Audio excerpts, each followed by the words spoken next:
If you own a property and plan to sell it at some point, you probably already know what CGT is. But the real question is, are you managing it in the most tax-effective way?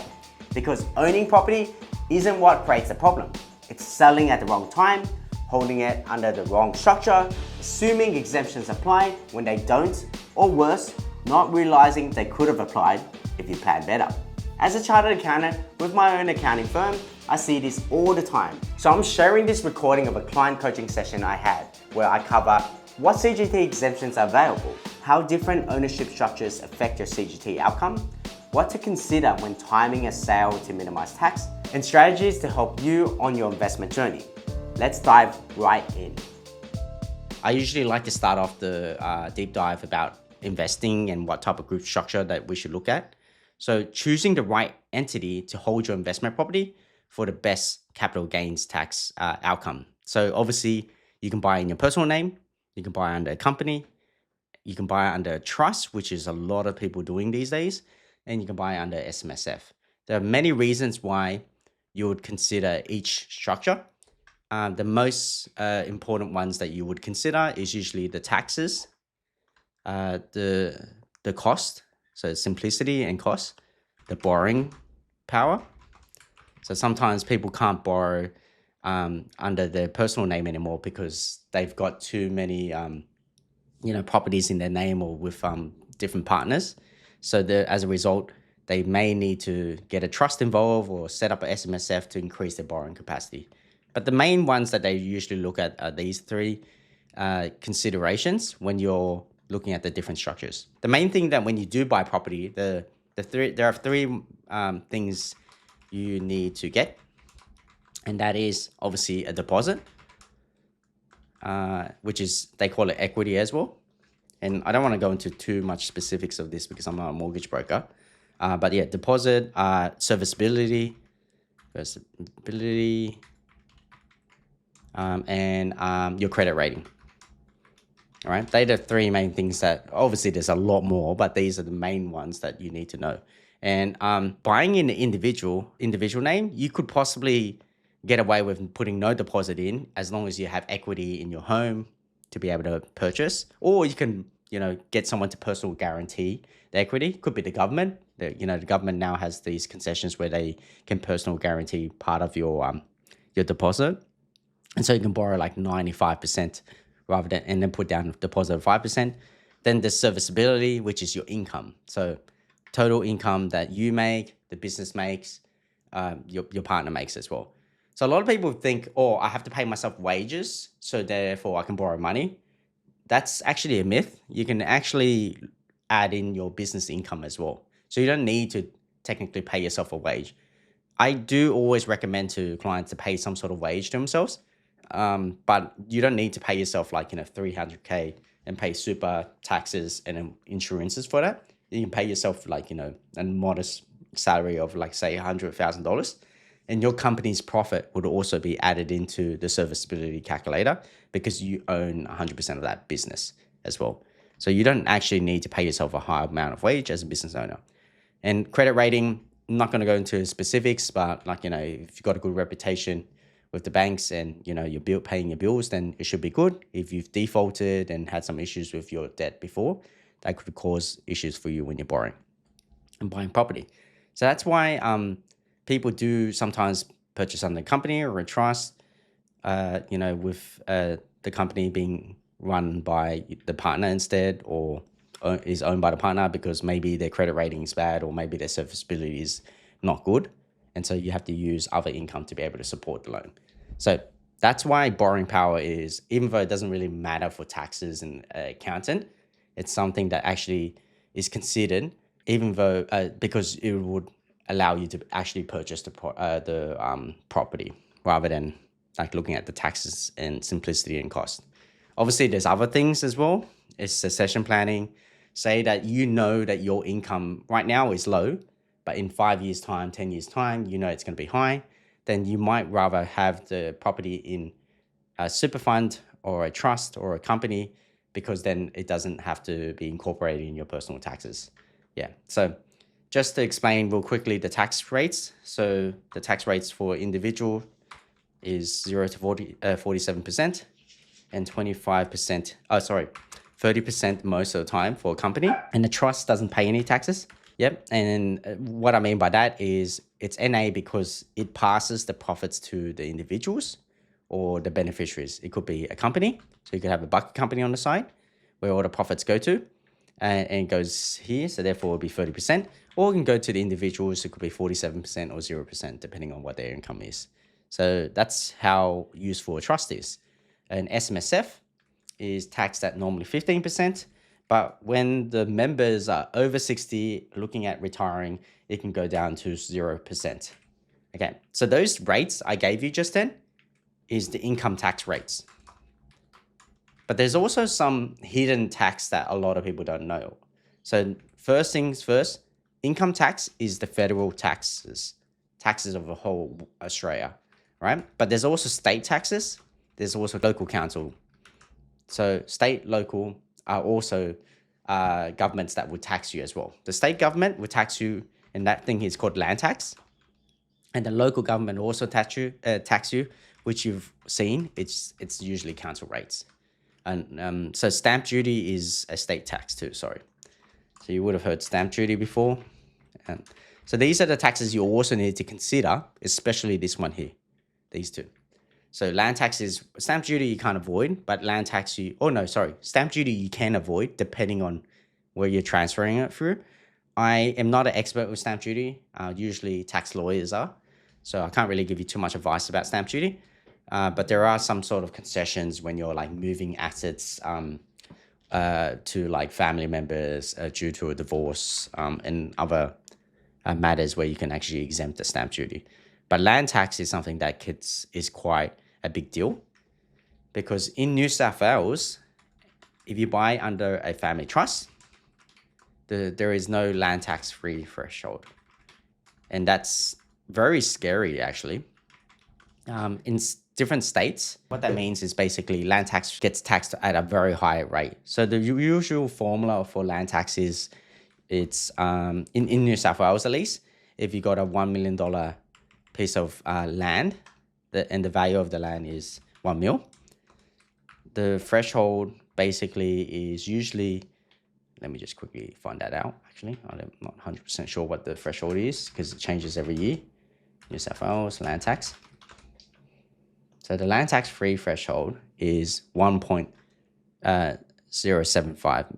Yeah. So that means that basically, if the land value is 1 mil, you don't pay any tax on land tax because it's under the threshold. But and that's for individuals and for companies. But if you bought in a trust, there's no threshold there. So basically, you'll be paying 0.16%. So 1.6% of the land value. So every year you'll have to pay land tax of 16 grand. So I always get scared when a client comes over and they purchase their first investment property under a family trust, and they live in New South Wales and the property's in New South Wales, because that there means that the threshold, they haven't utilized their threshold because they purchased it in the family trust. And for some weird reason, New South Wales, they just basically say that if you buy in a trust, family trust land tax threshold in New South Wales, it gets removed. You don't get the land tax free threshold. So say see, they call it special trust. So special trusts, or some types of trust, which is a special trust, are not eligible to receive land tax free threshold, which basically means that you get taxed at 1.6% flat tax rate every single year. And that means that you're paying 16 grand a year, every single year. And that would eat up all your net profits.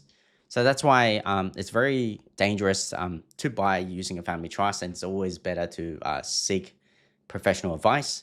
I get scared when, clients go and get advice from brokers. I'm not saying all brokers are like this, but sometimes some brokers aren't too careful and they'll give you advice on buying a family trust because it helps increase your borrowing capacity and helps you with succession planning and distributing the profits for income tax purposes, but it doesn't help for land tax purposes. So very important to always consider that. Good Yeah. question, Davie. Mm. Regarding to the the family trust, right? Is Mm. that the benefit is when you selling the property because there are no tax for capital gain? Yes. So very good point. Is you know how I mentioned that there's no taxes here for a trust income tax purposes because the distribution of the profits gets given to the individual or to a company. So it really depends on how you distribute the profits every single year. So when you sell the property, for example, if you distribute the profits to an individual, it's taken as if the individual sold the property. So therefore, individuals get what you call a 50% discount if they held the property for more than 12 months. And that's based on the income tax. So they call it capital gains 50% discount for 12 months if you held it for more than 12 months. So yes, the answer is if you purchase in the trust, it's great. Another question, what happened if in option one, right? So instead of individual, so if you buy the joint, like you and your partner buy the property under joint, Joint name. Yep. joint name, yeah. So when you sell that after 12 months, is that you got exactly the same benefit with the family trust? Yes. The only difference is that the family trust can distribute the profits every single year to different people and maybe possibly a company. The profits being the rental income, because there's two types of income that you can make in investment property: rental profit on an annual basis, and the sale of the property for capital gains purposes. Yeah. So the benefit of having a trust is being able to distribute that profit if it's positively geared to the individuals or to other individuals, or give it 100% to the partner because the partner is a low income earner. If you own it 50-50 with the individual, with two individuals, you have to split 50-50 every single year. And that may be a painful exercise every single year if one partner is high income and the other partner is low income. Because yeah, you're paying taxes on the positive geared property. Okay, that's different. You can ratio between different, the employee, sorry, the person behind the family shares. Yes, You yeah. can put like You yeah, can 20, decide every 20, single year. 80, something like that. But Yeah. in the joint name, so you have only 50-50. So Yes. that's different. Okay. But I actually think the land tax problem is massive if you buy in a family trust. Yeah. Because 16 grand a single year could eat up all your profits every single year. And then when you times it by, like, say you hold it for 5 years times 16K, that's $80,000.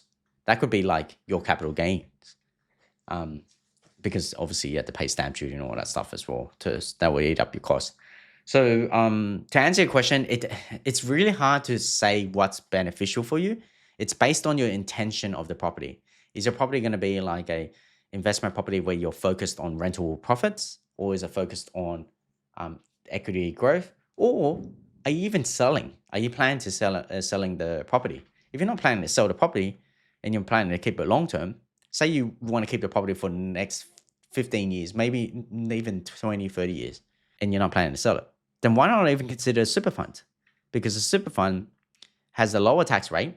And if you do sell it, you also get the 50% discount. You get the discount, but it's only 10%. You pay tax on 10% if you sell it, if you hold it for more than 12 months, which is beneficial compared to this, because 50% of 47% still is like, close to it's 23% roughly, right? Rather than 10% in your super fund.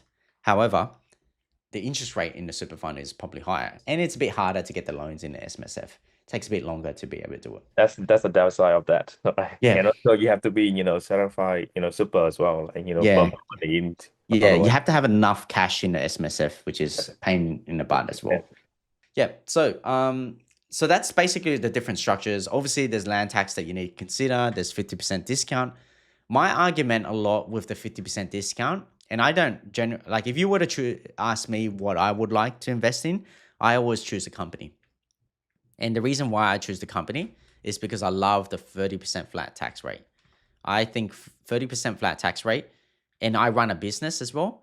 That means that when I were to, like, invest 300K to pay for a deposit on a house, say I buy $1 million property, I can buy it in my personal name, but that for that 300K that I earned to put down for a deposit, I need to have paid taxes on that 300K. And usually, if my tax rate is on the highest tax bracket, it would have cost me basically nearly 50% to be able to pay for that. So I would have had to earn another 300K to be able to get that deposit of 300K to buy a property. Whereas if I earned all the money in my company, my Box Advisory Services, I could just lend from Box Advisory Services to this company, and my box would have paid 25% taxes for it. So I don't need to pay 47 a top up tax to take that money out. So I could just lend from Box to this company, make sure Box pays the taxes of 25%, and there's no Division 7A issues if you're running a business, and then you can just like invest using that. So instead of me having 300K, I most likely will have like, if it's like, say it's a 600K profit, I would most likely pay 25% tax on it. So I'll pay 150 and I'll have 450 to play with rather than 300K. Basically, in order for me to take this money out of my business, I need to pay a top up tax or a tax in my personal name. And generally, if I'm already paying myself a wage, which I am, and I'm at the highest tax bracket, I would need to pay 47% to take that money out. That's 600K. And when I take that 600K out, I would have paid $300,000, close to 300K in taxes. So that means that the leftover deposit I have is only 300K because 50% of it went to the government. Whereas if I took it out of Box and moved it into a holding company or a bucket company, I would pay 30% tax, 25 or 30%, let's just say 30. I would lose 180 and I would still have another $120,000 extra to play with when it comes to investing. And I prefer this over this.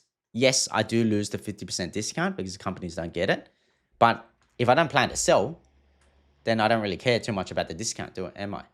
And the goal is you don't need to sell. Like what people always do is they leverage. They use finance to refinance the money out. So that means that you're taking technically tax-free money because money from the banks is a loan that you have to pay back. So I just won't pay any taxes on the money that I get because I'm not selling it. There's no stamp duty, there's no sale of property, so there's no capital gains tax. And I'll take that money back out and then I'll reinvest it into another property and then buy a few more in the company.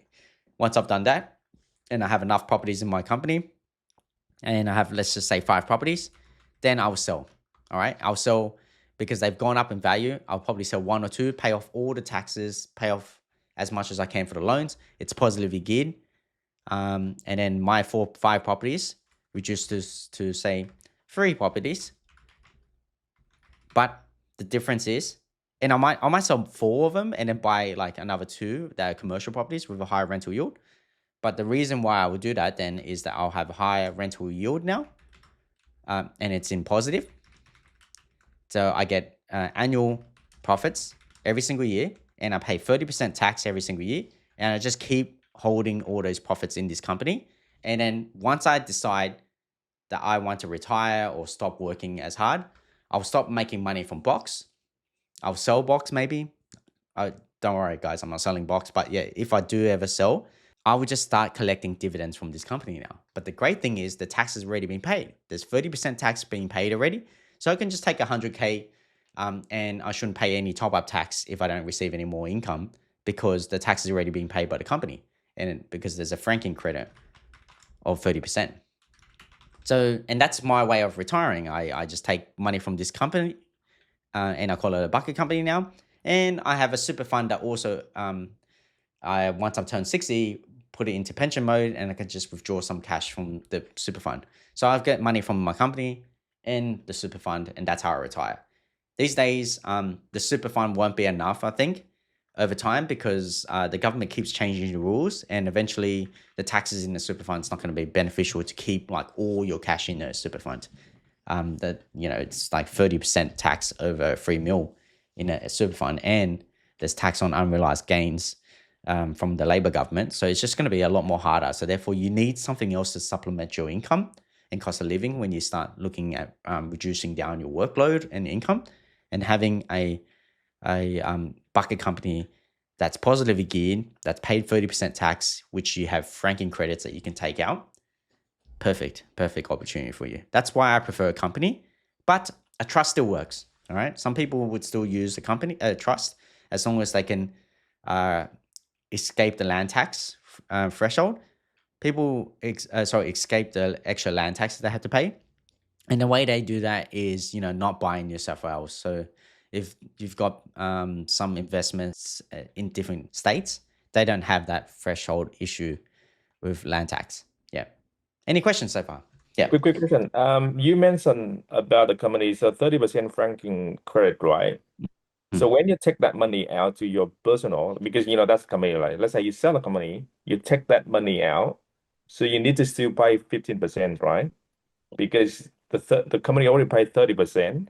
You take that money out your personal because the personal is 47%, so you need to pay another 12%. It depends on what your income's like, right? Say you're already earning $180,000 or 90,000 in your personal name.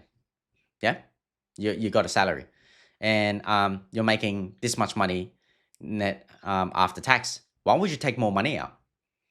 Why would you need to? But you mentioned because when you retire, Yes, right, you yes, take the money out. Let's say you retire, you have no money in yep, in the personal, right? So you take that, like for example, you take, you yes. know, So if you retire, what happens to your income? It goes to zero, right? yeah, but you still pay, like let's say you got a 1 mil, right? You need to Well, pay at least 12% of 1 mil. Is that correct? Because you need to well, top up of why would 30%. you take 1 mil out? You'll take like say say $80,000 out, right? Because that's how much you will need to spend. Am I right to say that you'll probably take a dividend of 80,000 rather than 1 million? Oh, okay. So Yeah. you So take like a quarter, like a bit of every single year when you. yeah, for your spending. And then I said, if you need more money, you take it out of your pension, but or your super fund, if you're over 60. But say you're not over 60, you take $80,000 out. You take 80 from you, and you take 80 for your wife or your partner. That's 160K net. All right. And then what would be the tax on $80,000? You'll get a gross up of dividend. So say it's 80 and then the franking credit on $80,000. Let me just quickly do that calculation. People are going to get confused, but because that $80,000 that you took out, there's tax that's already been paid on it. So it's 80,000 divided by 75 times by 25 to work out what the tax is. The franking credit's 26. So that 80,000 ends up being 80 plus 80,000. Sorry, my maths does not work. Mathsing. So it's 106. Say.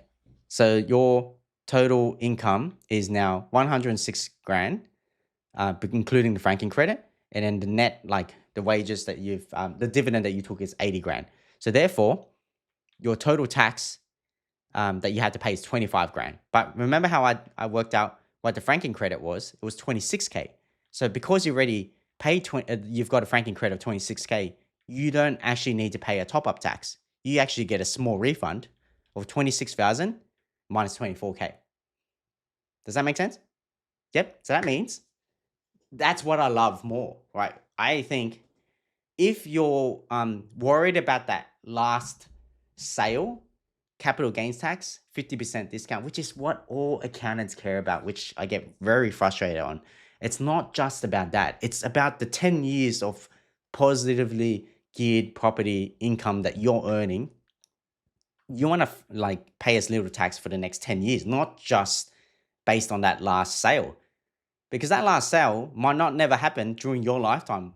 You'll probably be dead, and and honestly, the property will be passed over to your kids. So I don't really care about that. I want to get that money out and use it. So that's why I think having a company is better. Yeah, for investment purposes. But that's just my point of view. It's because I'm looking at properties for rental, positively geared properties. But what people could do is buy in the trust, as long as not the land tax is not an issue, and then make a capital growth, and then sell the property, get the 50% discount, then buy in a company after, because they try and look for positively geared properties after that. That's how Can I I do. ask a question, Davie? Yeah. Yep. Sure. Let's just say you've got the trustee company and trust set up already. Can you then start, if you have to buy something else, can you use a trustee company to buy property in directly, or does that always have to belong to the trust and it can't make investments directly? Yeah, so this is like actually a very common question that gets asked. So the ATO hates it, using trustee company for income or profits. ATO, there's actually a rule about it. The ATO is actually very against it, and they basically say a trustee's job should be to manage the trust assets, not to receive income for tax purposes, to minimize tax. So they're very against that. If that's one thing. Second thing is that if you're trying to limit the powers of the trustee, and this is like a legal question, so like just take this. This is not legal advice, but you're trying to limit the use of the trustee. So if the trustee actually does more things on top of managing the trust assets, which is one of them distributing profits to the trustee and then paying franking dividends, it starts diluting like the use of the trustee, and then it actually means that if there's a beneficiary of the company, like the shareholder can sue the trustee and say, well, you're not acting on my best interest anymore, and then they can basically like go after the trust assets. Okay, very worst case scenario, barely ever happens, but I've seen a case where, for example, I haven't seen it, a lawyer told me about this, is that they use the trustee as a bucket company, but they also use the trustee as a trustee for SMSF, and something bad happened with an investment, and they went after the trustee company. Then they found out that the trustee actually owns all these assets and has money in the bank account. They thought the trustees' assets was their assets, but it actually was the super fund's assets. So they tried to basically make a claim against those the super fund assets, and you had to prove otherwise, that the assets owned by the trustee is not it's the bucket company's assets. It's actually the super funds, and it starts getting very messy. So that's why if you're just paying an extra $1,000, you might as well pay the extra $1,000 just to set up a separate trustee and have a separate bucket company. Yeah. Does that help answer your question, Lee? Yeah, it just gets too messy. Don't do Yeah. it. It gets Yeah. very messy. Yeah. And I rather just pay an extra $1,000, and it's just once off, and you don't ever think about it again. Well, actually, it's not once off. You have to pay ASIC fees as well, but you know what I mean. Cool. Sounds good. Anyone have any other questions? Happy to answer more, because the whole point of this is deep dive. So we can go into questions. But if we don't, the next thing I'll talk about is maximizing deductions and cost base. I'm going to quickly smash through this because you can easily figure that out by just like, doing some research online. Okay, so I found this capital gains calculation that I did for a client of mine. I obviously tried to remove all the details, but basically this person sold their property for $2 million, owned it 50-50 between two partners. And what happened is the purchase price of the property was 1.9 mil. So there's like 5 elements of being able to calculate the cost that you can claim against that 2 mil. So the whole point is trying to calculate the profit, the capital gains. So you can add all the sale and selling fees, which is marketing, agency costs, and all that. But you can also add the purchase costs as well, purchase legal fees. And then you also have what the purchase price was initially, back in the day, like 2 years ago, say. So in total, when you add all these costs up, it worked out to be 66K plus the 1.9 mil, and then it worked out to be 1.966. And as a result, because they sold it for $2 million, the capital gain is $48,000. Okay, so there is renovations that you can also add in if you spent money to improve the value of the property. You can also add that in. So that's where you can actually minimize the cost. So for example, if you spent like 150K in renovations, which is legitimate, that could mean that you actually made a loss in the sale of the property if you sold it for 2 mil. So that's how to calculate the capital gains. If it's a loss, what happens is that loss then gets carried forward over to the next few years. If you buy another investment property or you sell shares, you can offset that 100K loss against the future profits that you make in capital gains. Okay, so that's how that works. Does anyone have any questions about the calculation of capital gains? What happened to the stamp duty? Stamp duty? Oh yes, stamp duty is also added. In this case here, I think it was combined in this calculation here, But yes, stamp duty is also added in there. So sorry about that. I think when I did this calculation, I added the stamp duty in here in the purchase price. But yes, stamp duty is also added. Can you add any capitalized interest if it was untenanted and you couldn't claim it, or anything? Any reason for adding interest to this? Yes, so there's something called cost of owning the CGT asset. So that's holding cost. So there is been a case like this. I actually had a client last week, 2 weeks ago actually, where he bought a property with his mum, and he never lived in it. And actually, that home was you couldn't live in it. It was inhabitable.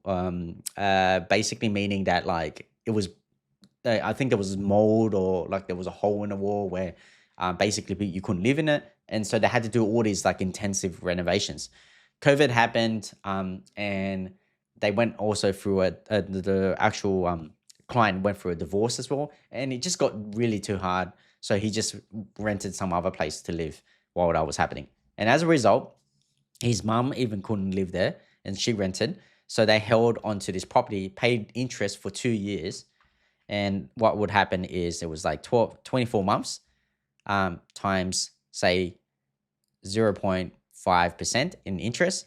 And the amount borrowed for them was like, say, 500K. They paid like basically, sorry, not 24, 2 years, say, 2 years of 5% interest for a loan of 500K. And we got to add the $50,000 interest as holding costs as well. That helped reduce the cost base. However, if you're renting the property out and you're earning income, then you can't claim this holding cost because you're already claiming that interest against your rental income per year. So you won't be able to do that again. So you can't double dip. Yeah. Cool. Does anyone have any other questions? Just a simple one. In regards to renovations, Yes. how far back can you actually claim from the time of purchase, from the time that you're selling the property? Like, how long does it have to be able to still be able to claim those renovations, and what would they ask for in terms of sort of receipts and sort of data that you have to hold to be able to make that claim? Yeah, so you technically are supposed to have the receipts if you're planning to make that claim. So you try to get the receipts as much as you can. They do sometimes look at the development application if you're doing like a DA or a CDC with the government council, so they can look at that as well. You could get a property surveyor, those depreciation tax experts guys. They can go in and do an estimate of what the cost is. Sometimes you can rely on them as well. So you can get one of those that costs like $600, because like when you move into a property or you buy a new property, you might not have the receipts because the previous tenant, not the previous tenants, the previous owners were the ones that paid for it. So yeah, you could possibly get a depreciation tax expert to get that schedule for you. So yeah, the answer is you don't need the receipts, but you can get a expert to go and get you an estimate. But you got to be careful as well. If you lived in the property at that time and it was your main residence, because that's normally what happens, you hold the property for like, say 15 years, and first 5 years you lived in it, and then you decide to upgrade and you moved out. The first 5 years you can't really claim the cost of it, because the interest and the holding costs and the renos, because the renos you can, but like some of the other costs you can't claim because it was actually a personal use house. However, when you move out, you usually take the market value as the cost price, and you get to uplift the cost price. So even though you bought it for 1.9 mil, but the time you moved out was $2 million, then you take the $2 million as your cost price. Yeah. Sorry, I answered like a few questions thinking that could apply to you. Yeah. Cool. Yeah. Davie, what sort of evidence do you need if you're going to move out and change it to that new value? So real estate agents, is it valuers? Is that the way you do it, or is it a simple, you sell it in 10 years for 2.5, it was investment for 1 year, the rest, so you just do a proportional calculation based on actual sales? So the proportion is actually depending on when you move in, move out. So say that it was your home from the very start and you never rented it out, and then after moving out you rented it out. That you take the market value. That's what you're supposed to do. But if you moved into if it was an investment property first and then you moved in, it's actually a proportion method. It just depends on your scenario. So just so you know, like don't always use the market value. speak to your accountant, which is me, and I will tell you which method you're supposed to take, just so you know. But you have to get a market value valuation. So you have to pay like a stupid amount of like $1,000 or $2,000 to get a market valuation. That's the best bet, because if you were to get audited, that would happen. However, the good thing is you can go backwards. You can get a market value done like 5 years ago. So and it's actually easier to do that, because then people, the valuers, they can just look around the area and see what was sold at what price, and they can get that market value for you. Yeah. I've seen auditors, I used like a like for like sale price once for audit, and the ATO auditor wasn't happy with it. They forced us to get a market valuation, just so you know. Yeah, but I don't. Yeah, it's up to you if you want to get one when you move out. 'Cause it's kind of like a waste of money. You only really need it when you get audited, technically. Yeah. So why kind of waste your time paying for like a $2,000 fee for the chance of you not being audited? Yeah. So you might just get it when you get audited instead, and just use a estimate that you have. All right. So we're pretty much leaning towards that anyway. So I might talk a bit about it. So obviously, when you purchase a property and if you've actually lived in it, you can just ignore everything. So say if you bought a property for $2 million or 1.8 mil, and there's something called a main residence exemption. So if you ever lived in a property as your principal place of residence, PPOR, you may be able to claim the main residence exemption, which means that the capital gains tax that you have or that you were supposed to pay, even though you made $1 million on the sale of the property, as long as you can consider it your home and the land is 2 hectares or less, and you haven't used it to produce any income, and at some points you can, but in this case you haven't, the whole thing is exempt, which is amazing. Like your whole property can be exempt. There is this myth where people say, "Oh, I'll just move into the property for 6 months, then move back out, then it's completely exempt for the capital gains tax." I don't know why people think that that's true. That's not true at all. That's where the proportionate value will come in. So what would happen is, say you owned the property for 2 years, and you moved into it for the last 6 months, but the first year and a half it was rented out. That means 75% of it will be taxable. 25% of that property would not be taxable, because of the fact that you only moved in for 25% of the lifetime. So technically, the exemption won't apply. There's a 6-year rule that people use.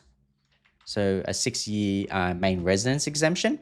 So the 6-year main residence exemption is treating a former home as main residence. So you can't treat like a new home that you've purchased and then say it's like 6 years from back then or from like future. You have to move into it first. That's one rule of thumb that you have to do.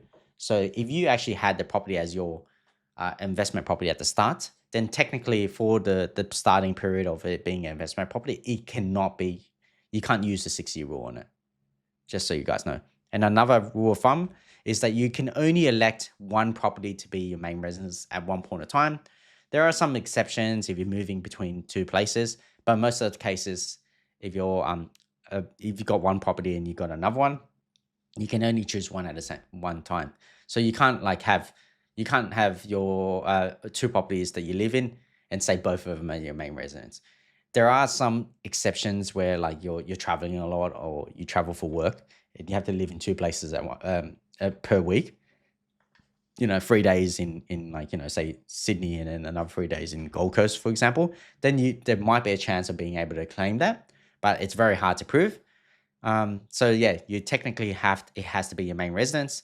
And once you stop living in it, as long as you don't have a main residence at that point of time, say you move back home with mum and dad because you want your mum and dad to help look after your kid, or you move to another country because you've got a job offer overseas and you just want to leave, then you can actually claim that property for 6 years straight to be your main residence. But the point is, you can't have a second main residence somewhere else, yeah, that you own. Okay, so the last thing that people always get confused in is you technically can move back in within the 6 years, live there for, X amount of months, then move back out, and then it resets the 6 years again. However, there is a lot of people get confused about this, like how long they can actually move in. There is no set rule on how long you need to stay there for. You can stay there for a month, you can stay there for 2 months, 3 months, you just need to prove it. And the way to prove it is looking at water rates, internet bills, and your address changes from your license and, voting details. If you change those, especially water and internet bill, electricity, that proves that you actually lived in it. They also proves that you've registered your details. It's your personal details and your address is the right address. It also, the ATO is a bit smarter. They will actually check if there was usage. So internet, water rates, and electricity are the main ones that they will be looking for. Cool. Any questions on that? Nope. That is good. So some people then use the 50% discount to be able to claim, and on top of that, use the 6-year rule. So sometimes when you buy a property, you can actually, and you live in it for a few years, you can use the exemption for a portion of the property, increase the market value, then also use the 50% discount after that. So you can use different concessions to reduce your taxes. Don't just think that whatever you bought it for minus whatever you sold it for is the tax, and then 47%. It's not like that. Sometimes the tax rate that you calculate or the calculation you calculate is bump up the value of the cost base from 1 mil to 2 mil because that's the market value. Then treat it as if you lived there for 3-4 years because of the 6-year rule that you could say. Then you bought another house and you lived in there, so you can't use it for the full 6 years, but you can say 3-4 years. Then you can also add renovations. So there's throughout your life, you in living in that property, you would do a lot of things in your situation that would change the cost price. And those are the things: renovations, moving in, moving out, claiming a 6-year rule, and also possibly even holding costs. There might be a point where it's just sitting there and it's not rented out at all. And also maybe even the sale costs as well. You can add all those up and you can reduce the profit on it. So that's one thing. The last thing that you could also do is also looking at your personal income. So yes, you would pay 47% if you're on the highest tax bracket. But for the year that you're planning to sell the property, maybe it might be a good idea not to earn any income during that period. So as a business owner, you can make that happen. You could stop paying yourself a wage, you can stop paying yourself a dividend, or you can redistribute the income into your partner's name rather than in your personal name if you own that property yourself. They are things to really consider.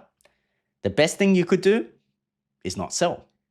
So as I pointed out at the start of the conversation is that when you access your property's equity without triggering a CGT event, that could be the best scenario for you. And that's the scenario that most property experts and investors do. They remember that CGT is only triggered when you dispose of an asset. So if you don't dispose of an asset, you don't transfer your asset away, then technically you don't need to pay any taxes. But the problem is they need the money to be able to reinvest it, or they need to take profits out to be able to spend for their personal spending.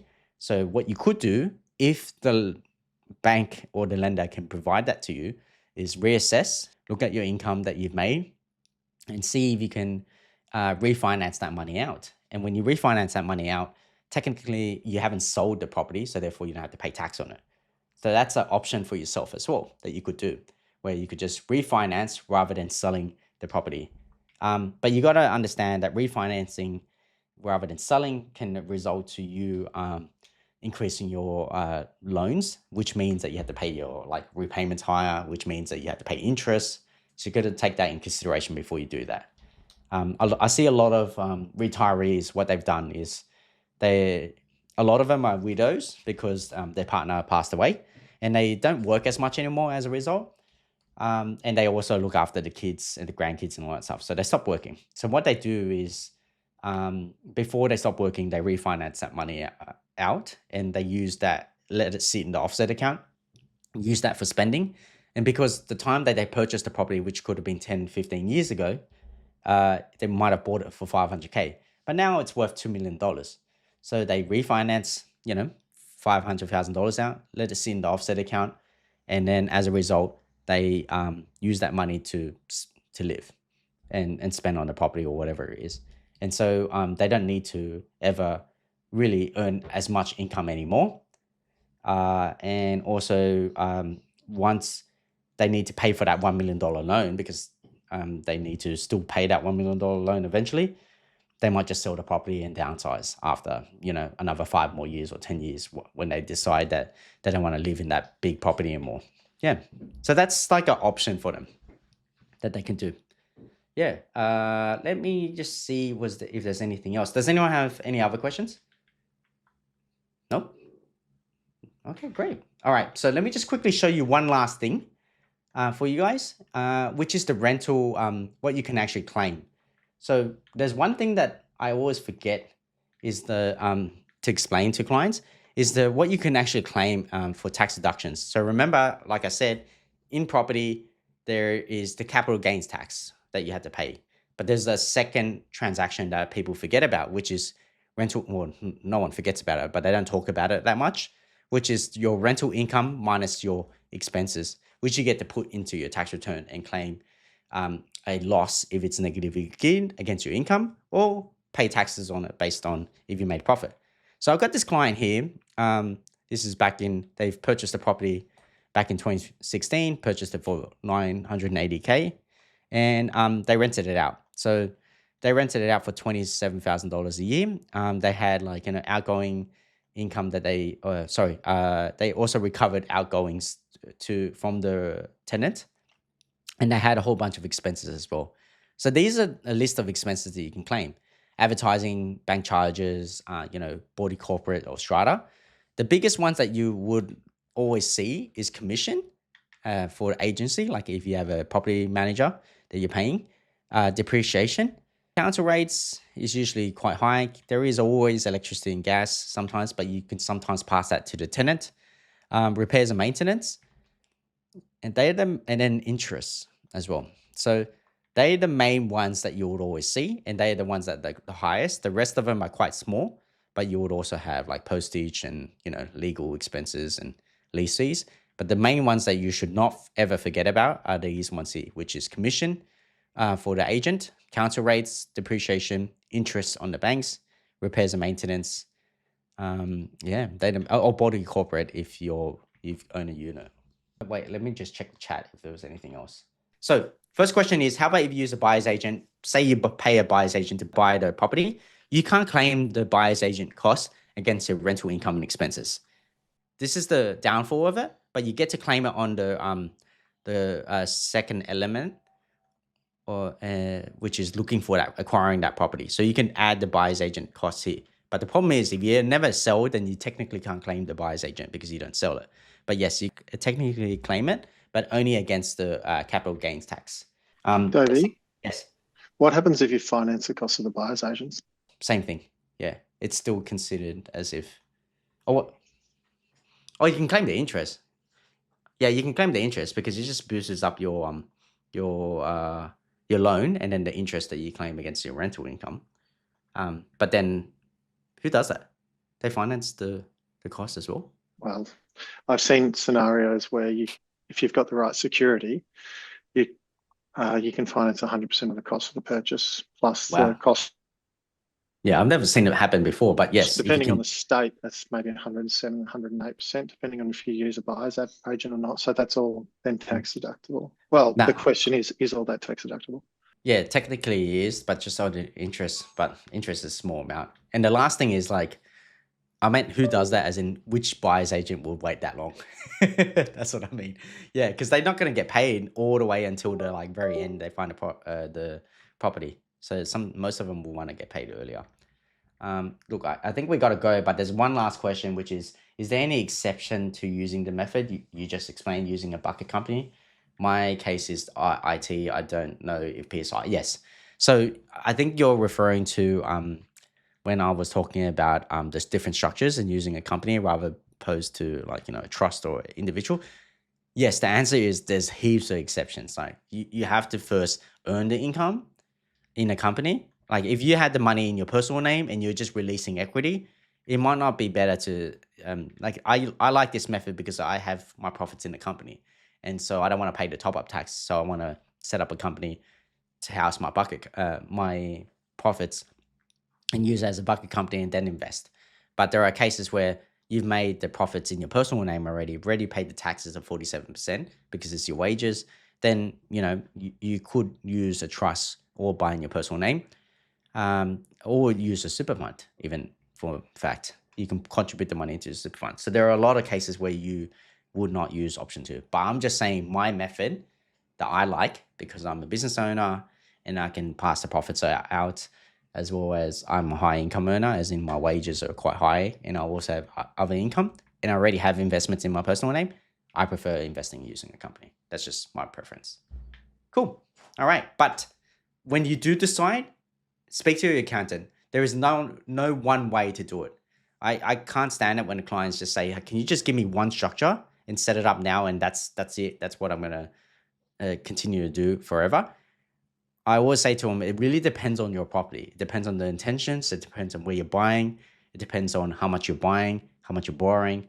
Are you buying to develop? Are you knocking down and rebuilding? Are you more focused on rental yield, or are you focused on just keeping the property as long as you can? Are you planning to pass it down to your kids? There's so many questions that you should be asking, and it's always dependent on the particular property that you're buying. So don't ever have one way of doing things when it comes to structuring. And for your investment properties, always consider asking your accountant every time you buy to give you advice. Don't be cheap on it. Cool. All right. Thank you, guys. Have a lovely weekend, and hope to see you guys in 2 weeks.